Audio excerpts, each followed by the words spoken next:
The citation for the Pulitzer Prize in Music for distinguished musical composition by an American that has had its first performance or recording in the United States during the year. Awarded to Damn by Kendrick Lamar, a virtuosic song collection unified by its vernacular authenticity. And the Grammy goes to 𝗪𝗶𝗱𝗲𝗪, Kendrick Lamar. The Grammy goes to Damn, Kendrick Lamar. And the winner is Kendrick Lamar. Going back and thinking back where I started with rap and how far it's came, I would like to thank the culture for allowing me to evolve in order to make a song like 𝗪𝗶𝗱𝗲𝗪. It's special to me. All we ever wanted was to be the biggest underground artist of all time, and I finally found imperfection with this album, so I appreciate y'all. Kendrick Lamar is a Pulitzer Prize-winning, Grammy-dominating music icon. But when he gets ready to drop new music, he doesn't do the mainstream promotion that you would expect. There's no running to do press. There's no flashy interviews. There's no constant posting on social media, starting fake beef with other artists to get more attention on you so that you can drop at the right time. He doesn't chase trends or any of that. But somehow, everything that Kendrick drops creates cultural waves and breaks historical records. And that's because Kendrick has mastered something that most entrepreneurs and small business owners tend to overlook, and that's grassroots marketing. In this video, I'm going to show you how you can apply the Kendrick Lamar marketing effect in your own business. There's no stopping me now. I know my shot should sit down. Money's all over me. I'm called to be rich and be free. What's up, you guys? Welcome back to my channel. I'm Ebony Evaughn, your go-to business operations strategist, here to help you grow your business through people and processes. Today, I am back with another digital marketing strategy video for you. Today, I'm going to be diving into the Kendrick Lamar marketing effect, how you can leverage this in your business. I have been wanting to do this video for so long, probably like a year at this point, but I've been trying to wait for the whole Kendrick Lamar and Drake beef to die down because I don't want to attract the wrong audience and people who just want to focus on the beef, because Kendrick Lamar and his musical career is so much bigger than that, right? But here we are over a year later, and Kendrick is still on his victory lap. Kudos to him. I'm here for it. So I'm already talking about marketing this month anyway. So let me go ahead and do this video. If you are on my email list, you know that I have done so many marketing emails using Kendrick as an example, talking about his authenticity when he dropped GNX, why it went viral the way that it is, even though it's a hardcore West Coast album. I even talked about his sweep at the Grammys earlier in 2025. So I have done a lot of content on my email list about Kendrick, but I haven't done a video because I did not want to attract the wrong audience. And I am going to leverage or kind of talk about the beef a little bit in this video, but that's not what this video is going to be about. I want to talk about the strategy behind the marketing and why Kendrick is able to really kind of have the cultural movement and response that he does, and how you can learn from what Kendrick does and leverage it in your own business. So with all of that being said, let me just say, I'm going to try to stay on topic. I do have an outline, but I love music, so I'm probably going to get off topic at some point. It's going to be hard for me not to reference the beef. So if I do bring up Drake, it is just because I feel like it adds to the context of like me as someone who loves music, but then me also as someone who is a strategist, someone who's very analytic.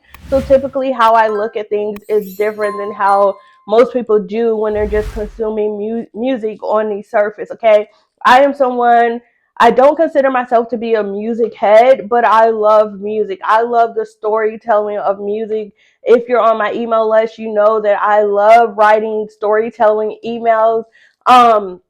So that is why I tell people, like, some of my favorite artists are Taylor Swift and Kendrick, because I feel like both of them are great storytellers. And honestly, I feel like Taylor Swift plays a bigger role in this beef than people are really giving her credit for. I know she went viral for her little sweep thing at the Grammy, but people forget that, number one, Taylor and Kendrick dropped an album on the same day in 2012, I believe it was. Most people in the industry would shy away from that, right? Typically, if you have like a Taylor Swift, a Beyonce dropping an album, most people are going to try to avoid dropping an album the same day, just because they know the fandom and response that the global icons at this point, like a Taylor Swift or a Beyonce, is. And so people are like, listen, if I drop an album the same day, I already know that's going to mess with my numbers, right? I'm just going to wait till the next week, or maybe I'm going to drop a week early or whatever. And Kendrick was like, nah, okay, Taylor's dropping an album, but I'm dropping my album too. And so when he dropped his album, Taylor Swift was actually made a video that went viral. I don't know if people remember this. Taylor Swift dropped a video where she was rapping Kendrick's lyrics in her car, and it went viral, and that just gave Kendrick even more boost and push. Goddamn, I feel amazing. Damn, I'm in the matrix. My mind is living on cloud nine, and this nine is never on vacation. Start up that Maserati. And a lot of that comes from just being authentic, right? And I think Drake hates the fact that Taylor Swift has so much respect for Kendrick Lamar. You know, Jack Antonoff was one of the producers on Kendrick's GNX album, and I love that for him. They do a lot of collaborations with Soundwave, and I think that there is this mutual respect between Taylor Swift and Kendrick, because both of them are amazing songwriters, amazing storytellers, and their music just hits different, right? They're not making just superficial music that you consume, you know, it's good for a time and then it's gone. With both of them, you can listen to an album like Taylor Swift's 1989 is one of my favorite albums. Kendrick Lamar's Good Kid, Mad City is one of my favorite albums. His Damn album, of course, iconic, classic, right? Any moment, if I'm in a certain mood, I can listen to an album and then it just transforms my emotions, right? And you don't have a lot of albums that do that, especially in this day and time. So I think that there's this mutual respect between Taylor Swift and Kendrick Lamar that Drake absolutely hates. I think that the relationship that Kendrick and Taylor have is what Drake feels like him and Taylor should have, because he's a bigger artist. He's more so on her level, so to speak, than like a Kendrick Lamar. But anyways, I had to go ahead and get that out, y'all. I told you I'm going to try to stay on topic, but I do feel like having that context of just songwriting and the mutual respect from them will help add context to this video. But with that being said, let's go ahead and get into the first core marketing strategy and element of marketing that you want to implement, or you want to kind of understand from Kendrick, so that you can implement it in your own business. And so one of the things that is very interesting when it comes to Kendrick Lamar is, one of his biggest criticisms, I will say, is that Kendrick is known to drop an album and then he goes ghost, right? You won't hear from him or see him for months, sometimes even years at a time. Where is he? Where is he? Then where the hell is he? I don't know. I don't know, man. Please come back. And even during the Drake and Kendrick beef, one of the criticisms that Drake fans had is like, well, Kendrick has only dropped, you know, so many albums. He drops an album like once every 5 years, which is not 5 years, y'all. But it honestly doesn't matter that he's not like Drake, where Drake will drop 2 albums in a year, or every single year you can expect Drake to drop new music, because people know when Kendrick drops music, he's going to drop something that is fire. It does not matter. Like, as a Kendrick Lamar fan, I will wait 3 years for Kendrick to drop a good music versus him dropping music every single year and it's absolutely trash. And the marketing lesson is when you have a quality product, when people come to know your work, like, it builds anticipation, it builds excitement in between your releases or your launches as a business owner, right? So there are so many people who feel like when they're marketing, they have to constantly be posting, constantly be dropping something new, constantly launching a new product or service, constantly just everywhere doing all the things. And when you have a quality product or service, you don't have to do all the things. Your work speaks for itself. You can literally drop something once a year, and because people are excited about it, there's anticipation, they will consume it. So for example, most of you know at one point I was an avid skater until I broke my ankle. But before that, after the pandemic, I wanted a way where I can work out outside. And so I loved skating as a kid. I decided to get back into skating. Once I decided that skating was a good hobby for me and I wanted to take it serious, I wanted a pair of skates from this company called Moonlight Rollers. In order to get a pair of skates, I was on the wait list for months, okay? And I did not care because I was like, I want a pair of skates and I want these skates. And so because of that, I knew the quality of the skates. I like the design of the skates. Like, most skates are just like ugly and plain. You have maybe a boot that's one color and your wheel is a different color. You could change your shoelaces or whatever, but typically most skates have the same little boot and some wheels with maybe a wheel color of your choice. But the thing that I loved about Moonlight Roller is they made these skates that were, even though they make skates for men as well, they have these skates that are very feminine. They have these different designs where you will find something that kind of fits your personality, fits your aesthetic, right? And so they had these mirror ball skates that I wanted, and I literally tried to get these skates for so long and I could never get them. So I ended up on their email list. So once I was on their email list, I got early access to pre-order skates before it was released to the public. And that is how you can be in your business when you are known for a product that is unique, stands out in the market, when you're known for having a good quality product or service. Like, people are willing to wait for you, okay? People will sit there and hold on to their money. They will see other people coming by and they like, I'm gonna wait because I know Ebony about to drop soon. And it's the same thing when you think about like Jordan releases or whatever. And what is the lady?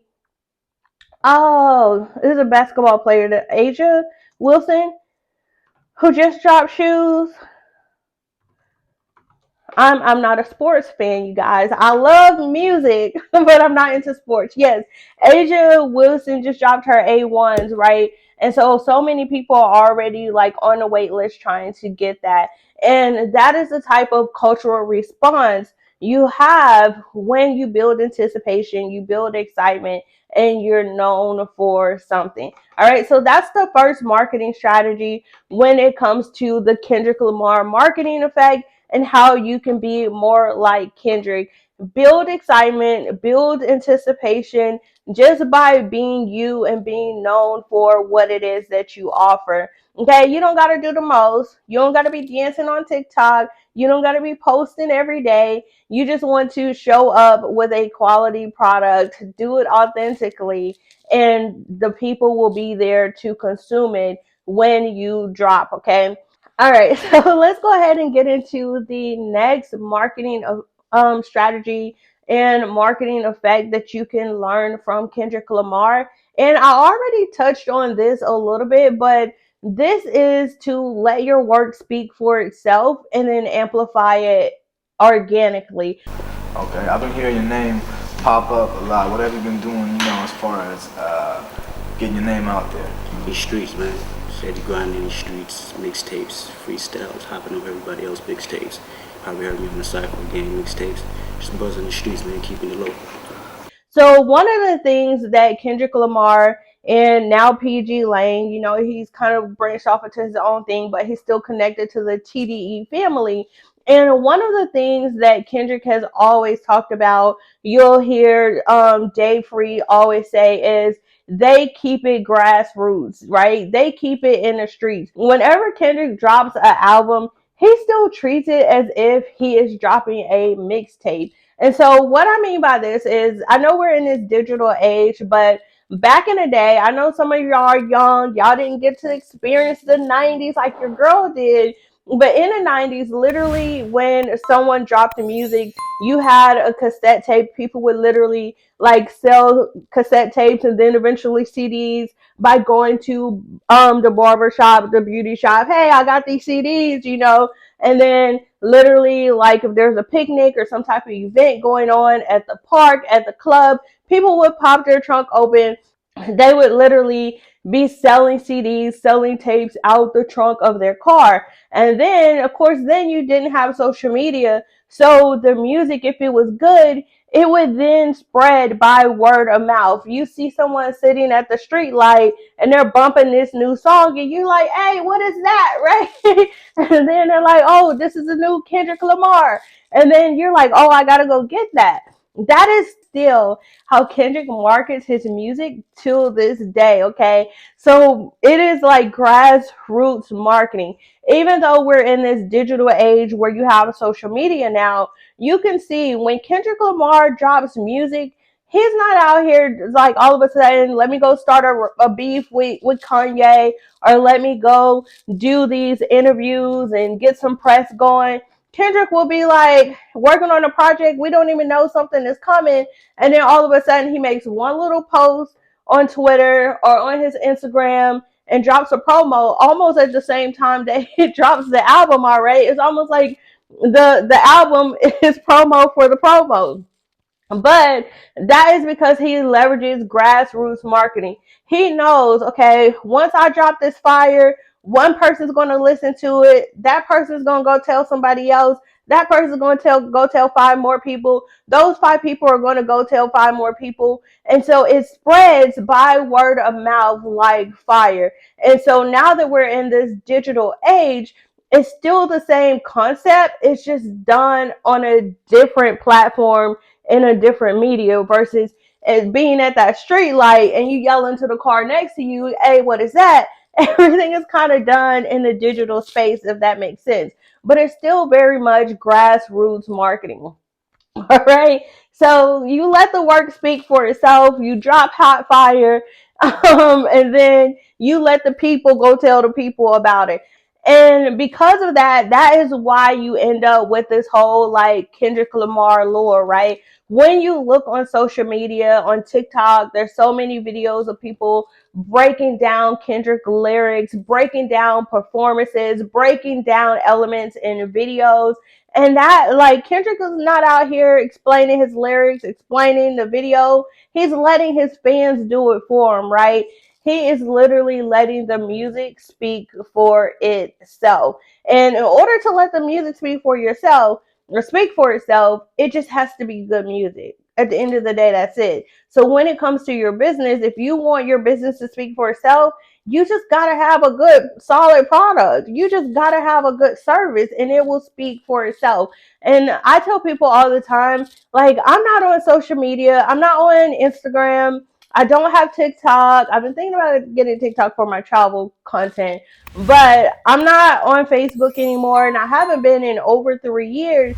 And the reason why is because I let my services speak for themselves. A lot of my clients come to me from client referrals, from word of mouth, from people that I've worked with either currently or in the past. And that is what's possible when you have a solid product or service. All right, so let's go ahead and get into the last marketing element that you can add to your strategy from the Kendrick Lamar effect that can actually help you in your own business. And this is to stay rooted in your audience's culture. And so when it comes to marketing your business, one of the things that you will always hear me say, you will always hear any marketing gurus or coaches tell you, and that is to know your target audience, right? And a lot of people fear honing in on serving a specific target audience or a specific market because they feel like that's going to make them miss out on sales because they feel they have a product or service that is for everybody. And just because you narrow down your target audience, you create something that's for a specific group of people, that doesn't mean that other people won't consume it. And I think that Kendrick Lamar is a perfect example of that. And I actually talked about this on my email list when Kendrick just dropped GNX. And that is because with the GNX, which I love, like this album came out in November. It is what, May? It'll be June when y'all get this video.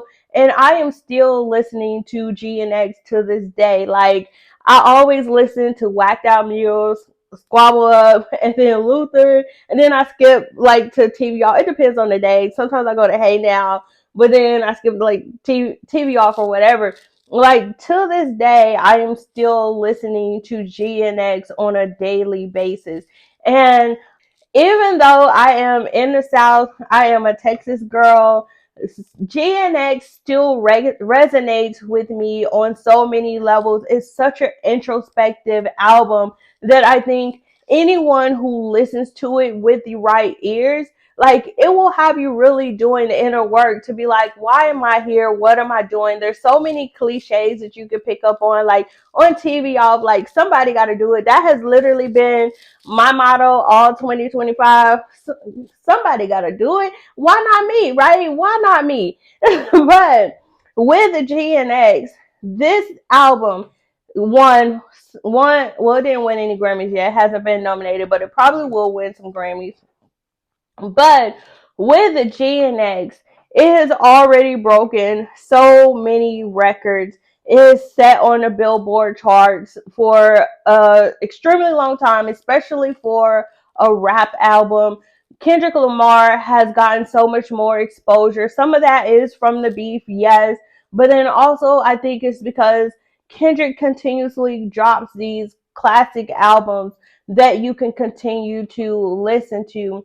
And with that, GNX in particular to me is probably Kendrick's most West Coast, well, besides Good Kid, Mad City, but it's such a West Coast album. Like you have the little Spanish influence on there. He's talking about riding in his GNX, which in my opinion, even though I know this is like a limited edition classic car, this is a car that is kind of associated with West Coast culture, right? When you think about a 90s West Coast movie, you literally think about like a gang member sitting in his car at a light or like going to a picnic or something. Like, what's it, Boys in the Hood or something. But anyways, GNX is such a West Coast album. All of the features on this album, he didn't go get a Meg Thee Stallion. He didn't go get a 21 Savage or all the people who are currently hot in the industry right now. He put on other West Coast artists who weren't, I don't want to say not known, but who aren't mainstream, right? He put on West Coast albums. It's literally a FUBU album for the West Coast by the West Coast.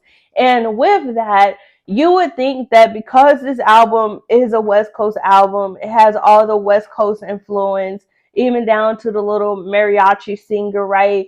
That only West Coast people would resonate with this audience. Even though that's the intended audience for the album, it's been able to have the cultural impact that it did because Kendrick was walking in his purpose and he authentically showed up as who he is. So often in the industry, in the music industry, you have these people like a Drake who come in and basically appropriate the culture and try to be something that they're not. And it may work for a while. You may get the streams at first, but then it starts to die out. So like, even for me, I'm going to be honest, like I used to be a Drake fan, right? I would say Take Care was probably like peak Drake for me. I do feel like Take Care is a classic album, even though people argue me on that. All right. But since then, even on this channel, I think I used to have a series called Celebrity Business.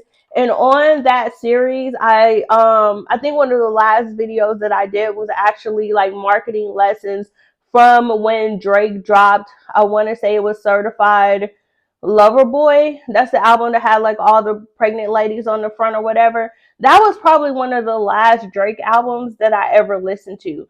And the reason why, and I watched 𝗪𝗲𝗀𝗃𝗃, okay? I watched Drake when he was Jimmy Brooks. And I want to say that over time, as I would listen to Drake, I just got to the point to where I feel like, Drake, my mans, what are you doing? Like, as a female who loves hip hop, one of the things that I loved about Take Care, and even what was it, Comeback Season before that with Drake, is you had this rapper who looked kind of weird to me, but he was rapping about something different. He was rapping about his feelings and talking about relationships.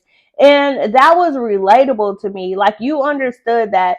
And then it also kind of gave context to, you have these guys out here who move a certain way, and you're like, why are you moving like that? And Drake kind of helped us to understand from a guy's perspective kind of what it felt like when you're interested in someone and they, you know, curb you or whatever, or like you got these feelings for someone and you're dealing with relationship issues. Like, you get it. It was relatable. And then as Drake continued to put out new music, it was like he became a baby Future. And he was rapping. All of a sudden, we was bees and hoes, and like his whole energy towards women started to change. He became more like aggressive in his music, and I was like, what is happening? And so even before the beef, I had kind of stopped listening to Drake. I want to say probably Certified Lover Boy or either Scorpion was probably the last Drake music that I really consumed and was like excited when Drake dropped the album. After that, I'm just like, whatever, I already know this ain't for me. And with that, the beef actually made me understand why I quit listening to Drake, honestly, because when I listened to Kendrick talk about how he's basically cultural appropriating our culture, then it was like, that does kind of make sense, because the old Drake was totally different than like this Drake that you see now. He's more of like Future, and I don't listen to Future, nothing against him, but I just don't like the aggressive hip hop that overly sexualizes women and things like that. But anyways, with Kendrick's music has evolved over time, but I feel like it's also kind of evolved with me. Like, when I started listening to Drake, I was in college, you know, so at that time I was into literally I'm listening to Drake while I'm party hopping at phone parties, you know, and consuming probably way too much alcohol. And that was cool back in the day. And as I've kind of grown and evolved, I feel like Drake is still making the same type of music, and it no longer resonates with me. And that's not to say that it doesn't resonate with anyone else. I'm pretty sure there's a demographic for that. But when it comes to Kendrick Lamar, every single album that he drops, it just has this impact to where it relates to kind of where I am right now. Even with Mr. Morale and the Big Steppers, I feel like this album was like kind of another FUBU album where it's like for men by a man though. And it really just talked about being a black man in society, growing up, going to therapy, kind of doing your thing and evolving. And even though I'm not a man, that album really kind of resonated with me and had me doing a lot of introspective, like, what am I doing with my life? What do I want to be doing? What do I want to be known for? And so I feel like even though Kendrick makes music from his perspective as someone growing up on the West Coast, it's still relatable to someone who's having that Black experience of being in American society. And so even though it's for the West Coast, by the West Coast, it just has this natural kind of relatability where anyone can relate to it. And that's why, even though it's kind of this niche album, it has had the impact that it's had. But though I feel like I have been ranting this video, I hope this video does well. You guys support it because I'm excited to do this video. I've been like in a space where I don't want to do the videos that everyone tells me that I should do. I really want to do the videos that like I'm excited to create and excited to share. And again, as someone who loves music, loves Kendrick Lamar, loves Taylor Swift, and some Mimi, right? I love my Mariah Carey. So, as someone who loves music, I love Kendrick Lamar. I love me some Taylor Swift. I love me some Mimi. I am a true Mariah Carey fan. Y'all can hate me for that if you want to. We have to agree Glitter was a good movie. It just came out at the wrong time. And it's one of the best soundtracks if you really listen to it. But I'm really in a space where I want to do more of the content that I'm just excited to share. And it allows me to kind of bring in some of the other elements of my life that I really like, such as music and traveling and things like that. So please give this video a like if you enjoyed it. Let me know your thoughts down in the comments. Let me know if you have any other marketing strategies or any other takeaways that you think you've learned from watching Kendrick Lamar as he's dropped music, as he's broken all these records. What do you think? Do you feel like there's other things that people can learn? Are you excited just to see the whole glow up? I remember I have to put up this post I made on Facebook at the top of the year, like end of 2024, where I was like, I hope TDE is going on their like historic run like all the other labels. Like, Cash Money went in 98, 99, early 2000s. And then you also had like No Limit when they had their little stretch. You had Aftermath when they had their little run. And I was just like, I want TDE/PG Lang. I want them to let this be their era. And so I'm so excited, honestly, to see Kendrick, SZA, Doechii. I'm just excited to see them having the success that they're having and in this era that they're having it. Thank you guys so much for stopping by my internet home. Make sure you like, comment, and subscribe. Turn on those notifications so any other time I post a video like this, you will be the first one to see it. All right, bye y'all.